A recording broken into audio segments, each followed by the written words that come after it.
Friends, welcome back to Pawan Bagh academy. और मैं हूं आपका इंग्लिश दोस्त परमेश्वर सराटे। जैसे कि हमने अभी अभी शुरू किया है, कल के वीडियो में आपने देखा होगा, हमने अभी शुरू किया है यूनिट 1.1 आपकी Kumar Bharati text book class 10 का यूनिट 1.1, जो कि एक पोम है, where the mind is without fear by Rabindranath Tagore. ठीक है, अभी हम उसी के वर्कशॉप के साथ आगे बढ़ने वाले हैं। उसके क्वेश्चन आंसर्स आज हम देखने वाले हैं। पर इससे पहले कि हम उस क्वेश्चन आंसर्स की ओर बढ़े, मैं एक बार फिर से कविता को संक्षिप्त में दोहराना चाहूंगा, उसका मतलब आपको बताना चाहूंगा, और फिर हम आगे बढ़ेंगे कविता के क्वेश्चन आंसर्स के साथ, जिसको हम कहते हैं इंग्लिश वर्कशॉप। ठीक है, चलिए तो आगे बढ़ते हैं। Where the mind is without fear and the head is held high, where the knowledge is free, where the world has not been broken up broken up into fragments by narrow domestic walls, where words come from the depth of truth, where tireless striving stretches its arms towards perfection, where the clear stream of reason has not lost its way into the dreary desert sand of dead habit, where the mind is led by thee into ever-widening thought and action, into that heaven of freedom, my Father, let my country awake. हे पिता, हे परम पिता परमेश्वर प्रभु, मेरे देश की नींद उस जगह पर खुले जहां पर उनके, मेरे देश के लोगों के विचार स्वतंत्र हो, जहां पर वो आत्मसम्मान के साथ जीवन जीते हो, और जहां पर शैक्षिक कोई भी पाबंदी नहीं है, जहां पर ये दुनिया छोटे छोटे भागों में जो छोटे छोटे अपने जाति, धर्म और इस तरह के आधार पर ना बटी हो, और जहां पर लोग अपने दिल से बात करते हो, सच्चाई से वो जीवन जी रहे हो, और जहां पर वो कोई भी कसर न छोड़ते हुए पूरी तरह से मेहनत करके एक उत्तम चीज की निर्माण में, उत्तम देश के निर्माण में वो लगे हुए हो, जहां पर उनकी सोच कुंठित नहीं हुई हो, और सोच इतनी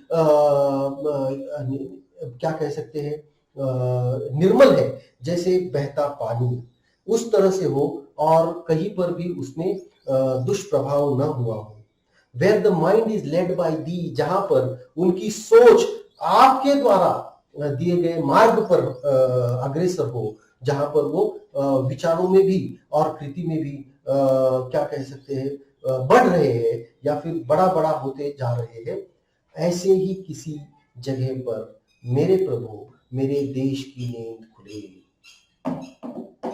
ठीक है, चलिए आगे बढ़ते हैं इंग्लिश वर्कशॉप के साथ। और ये जो वर्कशॉप है, इसमें क्वेश्चन नंबर 1 है, in your notebook write down the lines from the poem of the age a proof for the following. मतलब जो कवि कहना चाहते हैं, एक में पहला, Tagore wishes for a nation where the people are truthful. Truthfulness कहां पर वो बता रहे हैं, है ना, कि वेयर द वर्ड्स, अब ये कहां पर होगा, ये होगा लाइन नंबर 5। ठीक है, where words come out from the depth of truth, है ना, लाइन नंबर 5। मैं यहाँ पर लाइन 5 है ना, पांचवी लाइन यहाँ पर हमें ये बताती है कि गुरुदेव सच्चाई के बारे में बात कर रहे हैं। The poet would like everyone to work hard to reach their goal and in the long run to reach a perfection। कहां पर वो, जैसे कवि कहते हैं कि उन्हें कवि परफेक्शन की बात कहां पर कर रहे हैं, तो कवि छठी 6th लाइन है ना, परफेक्शन लाइन 6, छठी लाइन में, जहां पर वो कह रहे हैं where tireless striving stretches its arms towards perfection. ठीक है, चलिए सी कह रहे हैं, पूछ रहा है हमसे, The poet wishes that everyone in this country holds his head high in dignity। जहां पर सभी लोग अपने सिर उठाए चल रहे हैं, आत्मसम्मान के साथ अपना जीवन जी रहे हैं। तो इसमें इसको हम कहेंगे सेल्फ रिस्पेक्ट, है ना। तो ये है लाइन 1। चलिए लाइन 1 कर रहा हूं अच्छे से, ठीक है। चलिए आगे बढ़ते हैं। D, the poet dreams of a nation where knowledge should be free to all. जहां पर नॉलेज इज फ्री, है ना। तो ये कहां पर है? ये है लाइन नंबर 2। लाइन नंबर 2 में वो कह रहे हैं कि ज्ञान को किसी एक व्यक्ति के हाथ में बंद नहीं किया जा सकता। The poem is a prayer.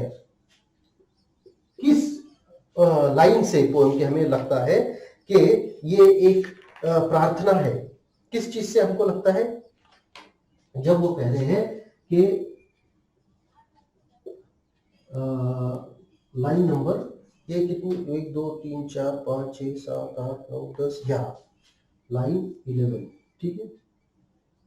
आखिरी लाइन जहां पर वो कह रहे हैं कि into that heaven of freedom my father let my country away. इससे हमें पता चलता है कि वो प्रभु से प्रार्थना कर रहे हैं, भगवान से वो प्रार्थना कर रहे हैं, ठीक है। तो इसको आप लिख सकते हो। आगे बढ़ते हैं। Read the columns carefully and match the expressions with their meanings, ठीक है। चलिए अभी इसमें एक्सप्रेशंस है 9, है ना। एक मैं इसमें लिखूंगा कुछ भी नहीं, 2 3 4 5 6, ठीक है। चलिए आगे बढ़ते हैं। The head is held high, और कॉलम बी में क्या दिया है कि उसका मतलब क्या होता है? हेड इज हेल्ड हाई का मतलब क्या है? A person with self respect and proud of possessing it. तो इसमें क्या होगा? इसका मैच, जो सही मैच है वो है सी, ठीक है। Narrow domestic walls, narrow domestic walls किसे कहेंगे? नैरो माइंडेडनेस, ठीक है। तो ये है डी। उसके बाद knowledge is free, education is given to all, तो ये हो गया ई। डेप्थ ऑफ ट्रूथ क्या हो गया? Depth of truth is sincerity of heart, B, ठीक है। Mind is without fear, a fearless person, A. Sixth, stretches its arms, stretches its arms, H. Aim at perfection, तो ये हो गया स्ट्रेचेस इट्स आर्म्स, है ना, aims at perfection. Clear stream of reason, चलिए 7वां क्या है? क्लियर स्ट्रीम ऑफ रीजन है, तो क्या हुआ उसका? क्लियर थिंकिंग, है ना। तो ये हो गया जी, ठीक है। डेड हैबिट्स, डेड हैबिट किसको कहेंगे हम? Dried infertile land of sand, सही नहीं, डेड हैबिट्स। और आखिर में ever widening thought and action, broadening the outlook and attitude are, ठीक है। तो इस तरह से ये सारी मैचेस हमने कर ली है, ठीक है। चलिए आगे बढ़ते हैं क्वेश्चन नंबर 3 के साथ में। क्वेश्चन नंबर 3 है,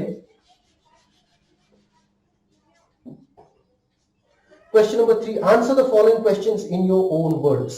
अभी इसमें लॉन्ग आंसर क्वेश्चंस है, पर ठीक है कोई बात नहीं, हम उसको भी मैं ओरली आपको एक आंसर दूंगा। How is the world broken into fragments? The world is broken into fragments by narrow domestic walls. पहला आंसर क्या होगा? ए का आंसर होगा नैरो डोमेस्टिक वॉल्स, ठीक है। B, what, explain what the tireless striving should be for. Tireless striving मतलब hard work किस चीज के लिए होना चाहिए? फॉर परफेक्शन, ठीक है। तो इसको मैं लिख सकता हूं यहां पर, कोई प्रॉब्लम नहीं है, ज्यादा शब्द नहीं लिखने, एक शब्द लिखना है। तो इसको हम कहेंगे नैरो डोमेस्टिक वॉल्स, परफेक्शन, ठीक है। सी है where come out from the depth of truth, where words come out, है ना, explain in your own words, where words come out from the depth of truth मतलब truthfulness, एकदम easy है, मतलब इसका बहुत ज्यादा कुछ विचार करने की जरूरत हमको नहीं है। Who is the in the poem? The कौन है? दी इज गॉड, है ना। उसका दूसरा पार्ट क्या है? What does the poet appeal, what does the poet appeal the to do? To leaders, है ना। वो कह रहे हैं कि हमारा नेतृत्व करो, हमें इस जगह पर ऐसी बुद्धि दो ताकि हम सही मार्ग पर चल सके। और आखिर what qualities that the poet wish to inculcate in his countryman? अभी दो तीन है, फेयरलेसनेस, ट्रूथफुलनेस एक्सेट्रा, है ना। ये दो तो बहुत ही हार्ड वर्क,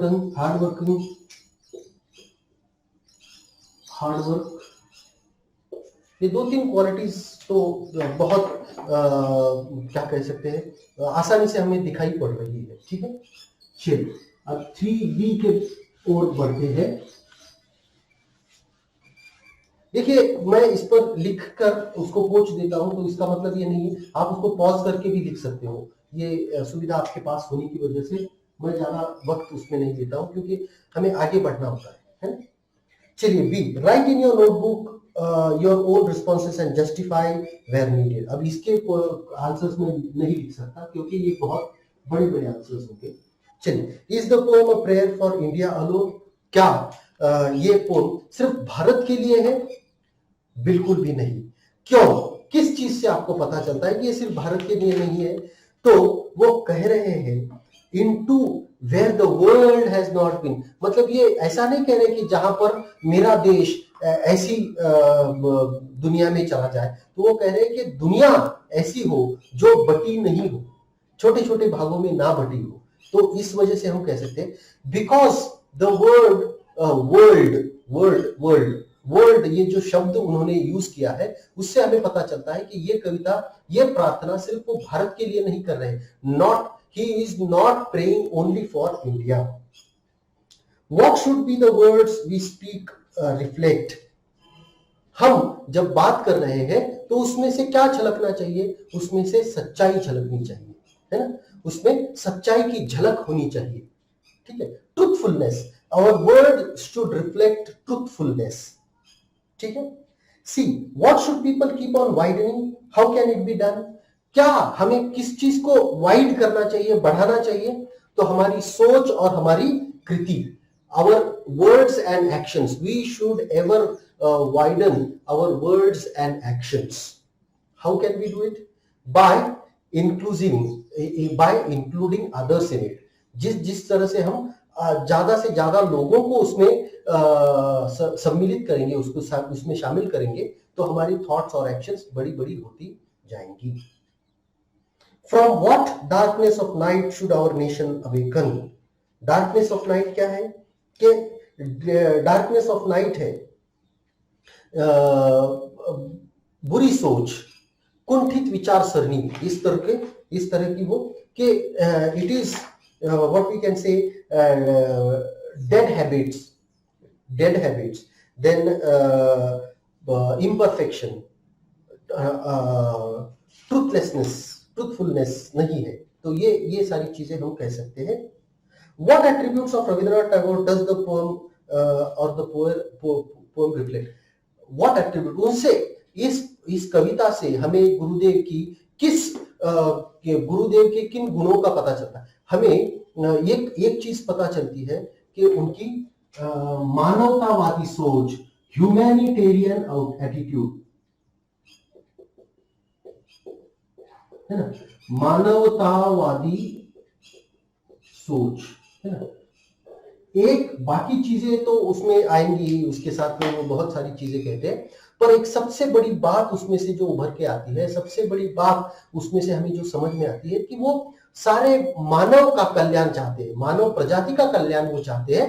और इसीलिए हम कह सकते हैं कि वो मानव को केंद्रीभूत रखकर ये कविता कर रहे हैं। उसमें से हमें उनकी मानवतावादी दृष्टिकोण की झलक मिलती है। ठीक है। What effect does the repetition of the word where at the beginning of each line? हर एक लाइन की शुरुआत वो where से करते हैं।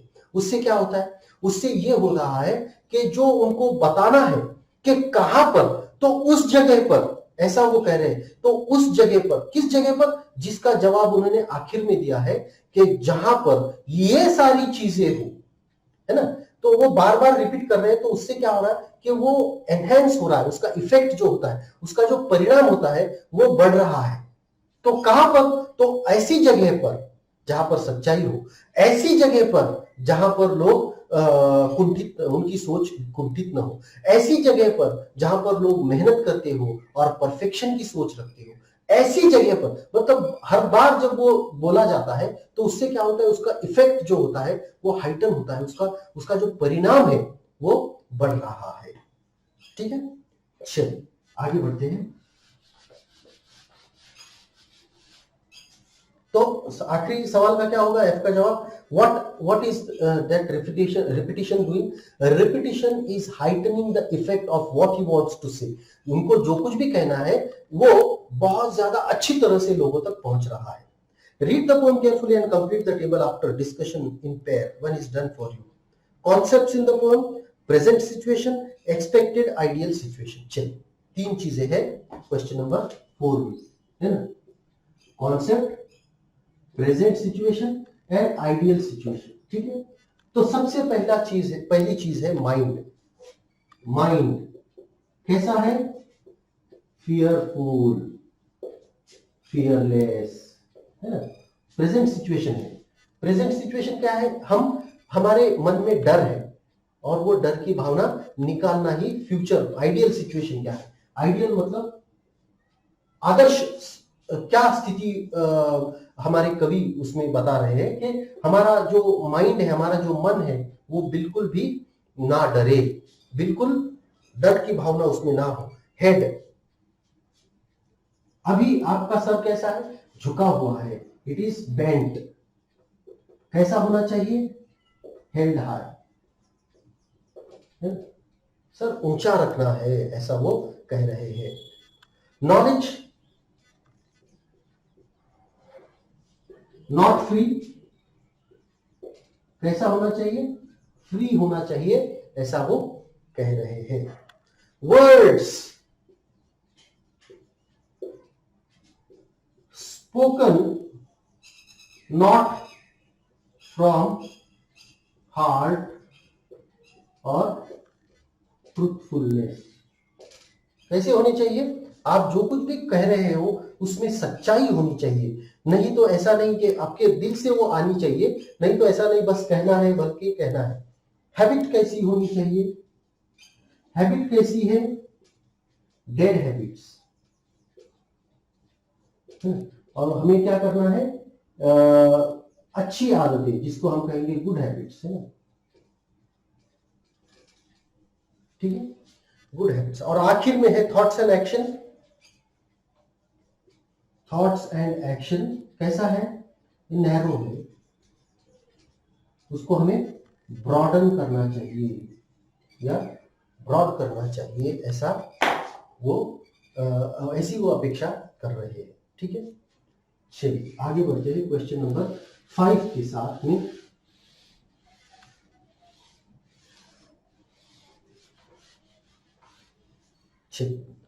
Question number 5A. Complete the following sentences using your own interpretations. When the mind is without fear and head unbowed, we enjoy absolute freedom. हम क्या करते हैं कि पूर्ण स्वतंत्र उसमें हम उपभोगते हैं, स्वातंत्र्य उसमें उपभोग सकते हैं। When knowledge is free and every citizen enjoys the right to education and opportunities, है ना, कहां पर, जहां पर अगर आपको ज्ञान के लिए कुछ देना न पड़े तो वहां पर आपको संधि भी ज्यादा मिल सकती है और आपको शिक्षा भी मिल रही है। We can prevent justice when we pull down discriminatory walls. कहां हम सामाजिक अन्याय को कब दूर कर सकते हैं, सामाजिक अन्याय मतलब social injustice. Constant effort and strive leads to perfection. Logical thinking and reasoning can put a stop to narrow-mindedness. And Tagore appeals to God to make his country a heaven of freedom. ठीक है, चलिए B के ओर बढ़ते हैं, 5वें B, fill in the blanks. Students should keep themselves aloof from discrimination. बच्चों हमको आपको अपने आप को भेदभाव से दूर रखना है. डिस्क्रिमिनेशन का मतलब होता है when dash everyone will be literate. When education is free, everyone will be literate. It is social duty of every student of a modern world to uproot evil customs. बुरी जो परंपराएं हैं, बुरी जो चीजें हैं, उसको फेंक देना, उसको छोड़ देना ही हमारे लिए बेहतर है. एक बेहतर समाज बनने की दिशा में हमारा पहला कदम होगा. Students must develop dash outlook and attitudes broad, है ना. संकुचित दृष्टिकोण नहीं होना चाहिए, बड़ा होना चाहिए. In the world of sycophancy students must speak truth, है ना. जहां पर सभी लोग ऐसे हो गए हैं कि बोलते कुछ है, करते कुछ है, तो वहां पर आप अगर ऐसी आदत अपने आप को लगाओगे कि जो बोलोगे वही करोगे, तो उसमें बहुत ज्यादा दुनिया को आप दुनिया एक अच्छी जगह बनाने की कोशिश आप करोगे. Find out examples of metaphor in the poem. इसमें मेटाफर कौन कौन से हैं? Narrow domestic walls, clear stream of reason, dreary desert sand of dead habits. ठीक है. Almost every line of the poem begins with the word where, and it expresses idealistic country and countrymen. Now work in a group of 6 students and compare your poem regarding ideal school being. ठीक है, कुछ नहीं, इसको आपको ही करना होगा. आपको क्या करना है कि जैसे गुरुदेव रविंद्रनाथ टैगोर ने कहा है कि किस तरह से मेरा देश एक आदर्श देश बनने की ओर अग्रसर हो, तो किस तरह से आप अपने स्कूल को एक आदर्श स्कूल बनाने की दिशा में क्या क्या बदलाव आप करना चाहोगे, उसकी एक लिस्ट आपको बनानी है. उसमें इसकी एक पोएम आपको लिखनी है. तो ये आपको करना होगा. Read the poem, write an appreciation of the poem in 12 to 15 lines. Poem, poet, rhyme scheme, favorite line, theme, central idea, figure of speech. ठीक है. चलिए हम करते हैं इसकी appreciation. इसको हमें देखिए, appreciation के लिए आपको ये सारी पॉइंट्स दिए गए हैं. देखिए पोएम है where the mind is without fear. Poet है रविंद्रनाथ टैगोर, है ना. उसके बाद में राइमिंग स्कीम क्या है? देखिए राइमिंग स्कीम इसमें है, ये बिल्कुल फ्री वर्स है ना. There is free verse. ठीक है. उसके बाद में फेवरेट लाइन कौन सी है? देखिए हर एक की फेवरेट लाइन अलग अलग हो सकती है. मेरे फेवरेट लाइन की मैं यहां पर अब बात आपको करूंगा कि जहां पर वह clear stream of reason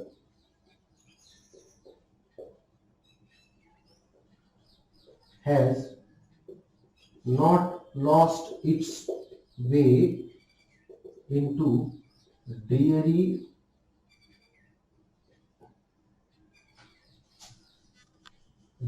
desert sand of dead habits. ठीक है. तो ये मेरी फेवरेट लाइन क्यों है? देखिए फेवरेट लाइन तो हम कोई भी बोल सकते हैं, ठीक है, एक तो कोई भी लाइन, पर क्यों मुझे ऐसा लग रहा है? क्योंकि देखिए ऐसा कहा जाता है कि your thoughts will become your habits and your habits will make up your future. तो सबसे पहली शुरुआत अगर आपके अंदर बदलाव की या फिर आपके बड़े होने की अगर कोई चीज है तो वो विचार है. विचार ही आपको आप जैसा विचार करोगे वैसे आप बनोगे, है ना. अगर आप अच्छे विचार करोगे तो आप अच्छे बनोगे. अगर आप अच्छे विचार नहीं करते हो तो आप अच्छे नहीं बनोगे. आप अगर चाहते हो कि मेहनत करना है, अगर आपके विचारों में मेहनत करने के विचार है, आपके विचार मेहनत करने के हैं, तो ही आप वो मेहनत कर सकते हो. और आप जब आप मेहनत करते हो तभी आप बड़े बन सकते हो. तो विचारों से आदमी का भविष्य बनता है. इसलिए मैं विचारों को हमेशा ज्यादा महत्व देता हूं और इसीलिए मुझे ये लाइन बिल्कुल बहुत ज्यादा पसंद है. ऐसा आप भी लिख सकते हो. I like this because I think your thoughts only make your future. Theme, favourite line लिख दी। थीम क्या है? थीम इज जिसको हम कहेंगे कि जगत का कल्याण, है ना, वर्ल्ड वेलफेयर। ठीक है, उसके बाद में फिगर्स ऑफ स्पीच क्या है? देखिए इसमें dreary desert sand of dead habits, है ना। अब ये dreary desert sand of dead habits, ये क्या है? ये है एलिटरेशन। ठीक है, उसके बाद में हमने मेटाफर लिया है। मेटाफर क्या क्या है? मेटाफर भी है क्लियर स्ट्रीम ऑफ रीजन। उसके बाद में हमने देखा है नैरो डोमेस्टिक वॉल्स, ये सभी मेटाफर है। ठीक है, इसमें और भी हम देख सकते हैं क्या, एलिट्रेशन तो बहुत है। Head is held high, head high, है ना, ये सारे उसमें फिगर्स ऑफ स्पीच हम इंक्लूड कर सकते हैं। ठीक है, उसके special feature type of poem language, हम लिख सकते हैं कि भाई इसकी लैंग्वेज बहुत ही सिंपल है। Type of poem is a prayer. उसके बाद में उसका जो टोन है तो वो भगवान से प्रार्थना का टोन है। इम्प्लाइड मीनिंग है कि जगत का कल्याण। वाई आई लाइक और डिसलाइक दिस पोएम, ये आप अपने हिसाब से लिख सकते हैं। तो आशा करता हूं कि ये पोएम और इसका जो वार्मिंग अप सेशन था और उसका वर्कशॉप जो था, ये आपको पसंद आया है, ये आपको समझ में आया है। सबसे बड़ी बात, अगर समझ में आया है और पसंद आया है तो इसको लाइक कीजिएगा, दोस्तों के साथ शेयर कीजिएगा और पवन बाग अकेडमी को सब्सक्राइब करना मत भूलिएगा।